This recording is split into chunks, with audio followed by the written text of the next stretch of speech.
Bonjour et bienvenue sur les vitamines du royaume pour cette capsule entre 5-10 minutes, grosso modo maxi, sur un sujet très important dans les temps dans lesquels nous vivons, c'est quel est le bien le plus précieux du disciple, car il nous faut avoir quelque chose de particulier pour traverser les épreuves, maintenir notre foi, rester fidèle à Jésus et continuer d'avancer dans ce monde qui déteste de plus en plus la lumière que nous portons. Alléluia. Nous avons une réponse dans Proverbe 4-5 où il est dit « Acquiert la sagesse, acquiert l'intelligence ». N'oublie pas les paroles de ma bouche et ne t'en détourne pas. Ne l'abandonne pas et elle te gardera. La sagesse va nous garder. Aime-la et elle te protégera. La sagesse va nous protéger. Donc, vous voyez, ça c'est plus qu'une recommandation. C'est quasiment un ordre. C'est même pas une option. Ça, on doit comprendre.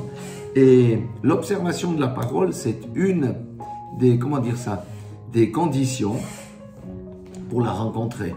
Alléluia. On verra ça encore tout à l'heure. Salomon a été disqualifié à la fin de sa vie. Salomon a quand même demandé la sagesse. Dieu lui a donné la sagesse. Cependant, il a été disqualifié car il n'a pas persévéré dans l'observation de la parole en écoutant la voix de la sagesse. Et il s'est corrompu avec les femmes étrangères et il a fini par être tiède. Un tiède, c'est quelqu'un qui sert à la fois Dieu et d'autres dieux. Alléluia. Et il a été disqualifié. Maintenant, si on va un peu plus loin, dans Proverbe 9-10, ça c'est aussi le deuxième verset fondateur, 10 et 11, il est dit, le commencement de la sagesse, c'est la crainte de l'Éternel. Amen. C'est la crainte de l'Éternel. Et la science des saints, c'est l'intelligence. Ok. C'est par moi, par la sagesse, que tes jours se multiplieront et que les années de ta vie augmenteront. Alléluia. Alléluia. Et la sagesse, c'est quelque chose de personnel parce qu'il est dit, si tu es sage pour toi. Si tu es mon cœur, seul, tu emporteras la peine. Ça veut dire que si tu es sage, toi, seul, pourras bénéficier, bien entendu, des avantages de la sagesse. Donc, la crainte de Dieu appelle la sagesse. La crainte de Dieu. Celui qui a la crainte de Dieu va haïr les désirs de sa chair et les choses qui sont contraires à l'évangile. C'est ce que produit la crainte de Dieu. Non pas la crainte d'être frappé par Dieu. Non, ça, c'est pas la crainte là. La crainte là, c'est le respect de Dieu, c'est la révérence de Dieu. C'est reconnaître qu'il est tout, que nous, on n'est rien du tout. Cette crainte là fait qu'on va chercher à plaire à Dieu plutôt qu'aux hommes. Alléluia. Et vous savez, la sagesse ne peut pas entrer dans un cœur qui médite le mal. Elle ne peut pas habiter dans un être que le péché domine. C'est pas possible. Elle fuit la tromperie et s'écarte des hommes insensés aux penchants stupides. Et Dieu sait si dans ce siècle moderne, les penchants stupides, il y en a vraiment beaucoup. Et finalement, la sagesse éprouve de la répulsion envers quiconque commet l'injustice. Là, on a déjà une meilleure compréhension des choses. Vous rappelez-vous de la colombe dans la Bible? La colombe est blanche, la colombe est pure, la colombe est aussi craintive, la colombe n'a pas de gésier, ça veut dire qu'elle ne peut pas manger des choses mortes, elle ne peut manger que du grain. Ça veut dire qu'elle ne mange pas les choses du monde, elle mange que la parole de Dieu. Or, la colombe représente le Saint-Esprit et la sagesse n'est autre qu'une des vertus du Saint-Esprit. Une des 7 branches du chandelier qui était dans le lieu saint, qui est mentionné en Apocalypse 4-5 et Ésaïe chapitre 11 versets 2 à 3 détaille ces 7 facettes du Saint-Esprit.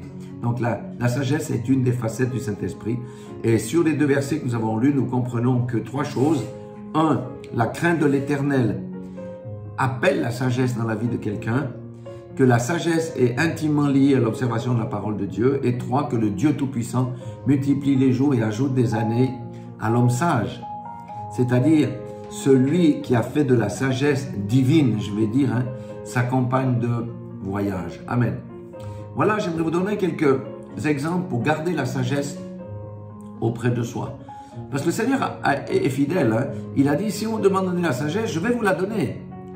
Mais d'abord, comme je le dis, comment garder la sagesse ou aussi comment l'obtenir, c'est recherchons en permanence, le premier point, c'est recherchons en permanence les choses d'en haut, selon Matthieu 6,33, car les choses d'en haut valent mieux que les possessions terrestres. Et ce faisant, nous apprenons à faire mourir notre chair. Le deuxième point, c'est gardons-nous de la bouche, de la critique inutile, de la médisance, et même de tenir des propos malveillants dans le secret. Car un mot dit en secret ne reste pas sans conséquence. Celui qui calomnie les autres finit toujours par être détruit et causer sa propre perte. Nous avons un exemple dans la Bible, il y en a plusieurs, mais un exemple dans la Bible, c'est Shimei qui avait maudit en face David lorsque celui-ci était en fuite, dans une solution difficile. Et nous savons aussi que la sagesse déteste plus que tout le mensonge ou les demi-vérités. Ça, nous devons faire attention avec ça. Le troisième point, c'est gardons-nous de rétorquer ou de répondre hâtivement lorsque nous sommes attaqués, blessés par la langue d'autrui. Le sage est celui qui sait retenir sa langue et parler peu, car le péché se trouve, la Bible dit, dans le flot des paroles. N'oublions pas que nos paroles peuvent être comme des flèches acérées. Et une fois qu'elles ont atteint quelqu'un, on a beau à lui dire après, mais écoute, c'est pas ce que je voulais dire. La chose a été dite, elle était imprimée dans son esprit, et c'est vraiment très difficile. C'est pourquoi nous devons apprendre à maîtriser notre langue. Et ça, c'est la sagesse qui peut nous aider à le faire. Jacques en parle beaucoup du reste par rapport à ça.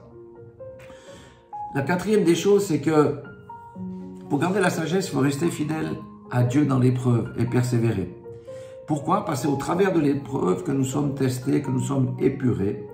Et Dieu veut sortir le meilleur de nous-mêmes. C'est pour ça qu'il nous épure avant de nous accueillir comme un sacrifice complet sur l'autel. Alléluia. La sagesse sera à nos côtés et nous permettra de vivre, Jacques chapitre 1 verset 2, où il dit « Regardez comme une joie complète les différentes épreuves auxquelles vous pourrez être exposés. » Sans la sagesse, il nous sera difficile de passer au travers de ces épreuves. Beaucoup seront recalés. Alléluia. Parce que dans les épreuves, beaucoup, qu'est-ce qu'ils vont faire? Ils vont maudire Dieu. Ils vont murmurer. Ils vont faire toutes ces choses. Et Dieu n'aime pas les murmures. Alléluia. Donc, nous devons persévérer dans les épreuves et la sagesse va nous aider à passer au travers des épreuves. Le cinquième point pratique, c'est passons nos soirées plutôt à lire la parole de Dieu plutôt qu'à passer nos soirées devant la télévision ou à perdre du temps dans des loisirs inutiles qui n'édifient pas l'homme intérieur. Celui qui fait ceci sera vite libéré de tout souci. Pourquoi? Parce que celui qui est planté sur les nouvelles du monde aujourd'hui va avoir peur parce que le diable met un esprit de peur sur le monde. Oh non, la pénurie ici, la pénurie là, la troisième guerre mondiale est à la porte, la récession, la perte de notre bien-être. Non, ne nous polluons pas avec ces nouvelles du monde. Cela ne nous concerne pas. Nous sommes des fils de Dieu et nous sommes plus que vainqueurs de toutes ces choses-là.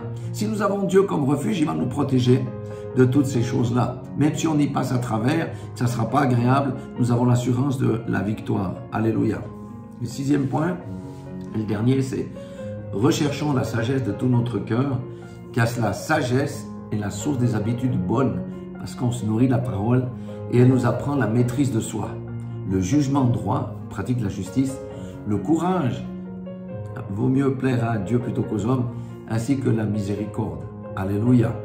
Ne soyons pas comme l'autruche. Vous savez, l'autruche pond ses œufs et les pose sur le sable et laisse le soleil les couver de sa chaleur, en oubliant que ces œufs peuvent être piétinés par d'autres animaux ou être détruits par quelconque prédateur.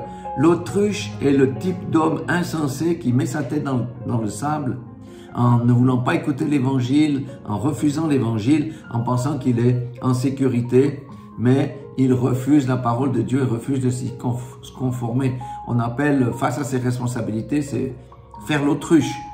Mais elle a sa tête dans le sable, mais tout le reste du corps est exposé et les démons auront tôt fait d'attaquer une telle personne. Alléluia.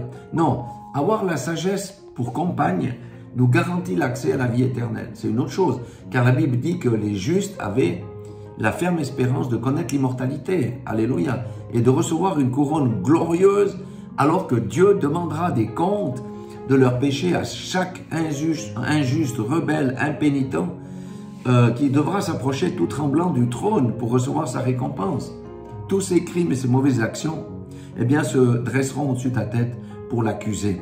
Amen. Sa bouche sera fermée et faute d'avoir un avocat pour le défendre, il recevra un salaire et c'est le salaire du péché, c'est la mort, c'est la seconde mort dans les temps de feu et il périra comme le dit Romains 6, 23, car le salaire du péché c'est la mort, mais le don gratuit de Dieu c'est la vie éternelle en Jésus-Christ, notre Seigneur. Ou encore cette parole merveilleuse de Jean 3, 16, car Dieu a tant aimé le monde qu'il a donné son Fils unique, afin que quiconque croit en lui ne périsse point, mais aie la vie éternelle. Oui, chers frères et sœurs, demandons la sagesse, cherchons-la, apprécions-la, chérissons-la, et soyons des hommes et des femmes sages dans notre conduite et notre vie. Nous serons ainsi des lumières appréciées de ceux pour qui nous serons une bonne odeur et méprisés par les autres pour lesquels nous serons une odeur de mort, car nous serons un reproche vivant face à leur manière de penser et manière de vivre.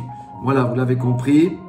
Demandons la sagesse. Moi, je vais crier à Dieu pour qu'il me la donne encore plus, que je reçoive une bonne portion de sagesse, parce que c'est le bien le plus précieux que nous pouvons avoir aujourd'hui, parce que nous sommes dans les temps de la fin et les choses se précipitent du point de vue eschatologique. Voilà, soyez tous bénis dans le nom puissant de Jésus-Christ de Nazareth et criez à Dieu pour recevoir une portion de sagesse, parce que Dieu a fait une promesse qu'il la donnerait à quiconque la recherche. Alléluia, soyez tous bénis dans le nom puissant de Jésus-Christ de Nazareth.